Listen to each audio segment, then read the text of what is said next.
So I'm planting out my propagated brandywine to start. This is the end result once you've got them set in the pots. If you leave them in the water too long, you start getting a little bit of this yellowing. And what happens is water is just meant to maintain some health levels. It doesn't have the nutrients in it that the plant needs, especially from cuttings. Now, suckers that I trimmed off my plants out back are already loaded and packed full of energy to grow, so they can hang on for a while, but it's been several weeks now. It's not quite ready to get them outside. We're still about 3 weeks away from that, so I've got to give them a resting place just to go ahead and get a little more stronger of a root system and be ready for transplant into the soil outside. So what I like to do is take them out of here, and as you can see, the root systems are pretty strong right now. And what I really like to do, let me go and get one back in here real quick. And so what I really like to do is I put the plant all the way, and this is gonna be tough to see, but I put it pretty much at the bottom, and I'm gonna plant it as deep as I can. I'll probably end up trimming off this one branch here because I want it to continue to establish roots all along the stem. But I'm going to put it in here. I use a little bit of a mixture of a potting soil and a garden soil. The reason why I do that is if it was a seedling, I would start it from potting mix so that I don't have some of the big chunks where the seed has to bust through the organic material here. Let me see if I can give you an example of what I'm talking about.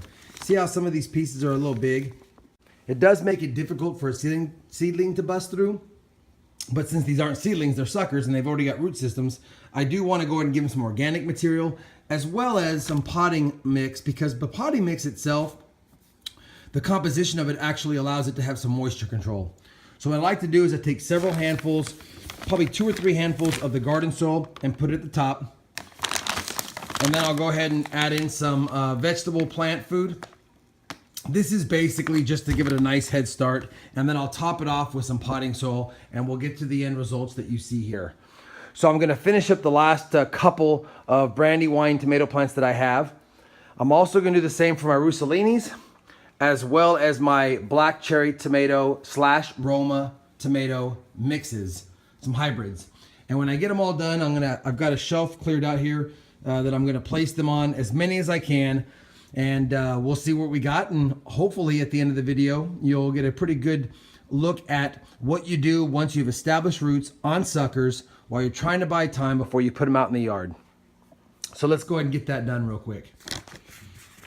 So like I said, I've got a couple of handfuls already in there. I'll be grabbing a couple more, and really I'm just putting those at the bottom for now, just to give it some stability before I top it off with some potting soil and some fertilizer.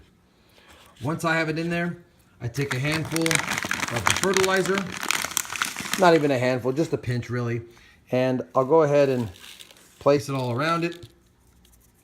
And then I'll grab a couple of handfuls of the potting mix, which will help with the moisture control. We'll put a few more in there, and I'll pat down it pretty good, being a little careful. Once I get it patted down, I'll add a few more handfuls of this and a few more handfuls of this. Pat it down one more time, and again, when I have the finished product, I will give it a thorough water through. I'll let the water drain all out of it, dump the water, and that first soaking will establish the plant. I'll be right back. Okay, so here's my, actually 6 brandywines in 5 pots. You'll see that I had a couple of shorties here that I went ahead and just doubled up, put them pretty close together. I'll either plant them as a duo when I get them outside, or if I see that one's the leading plant, then I'll cut the other one down. But either way, here they are. They're transplanted. They're ready to rock and roll. I do need to give them a good soaking. I put them in this tray so that when water filters through here, I'll let the water sit in here for about 15 minutes, and then I'll drain the water out. Well, there you have the final product. Got the brandywine propagated clippings. We've got the black cherry Roma tomato mixes. And then this one back here in the middle is one of my orange Roussellinis. And I will complete the other 2 a little later. I just ran out of space for now. Bottom line is, wait till they establish roots in water. Once they have well-established roots, get them in some potting mix or some garden soil, mix with a little bit of fertilizer. Since they are suckers, they're somewhat mature plants. They can handle a little bit of a small dosage of fertilizer. It's not like you're gonna burn them because they are technically part of a mature plant. So let's get them soaked up. Thanks for watching, Can't wait to get these guys outside in the next 2 to 3 weeks.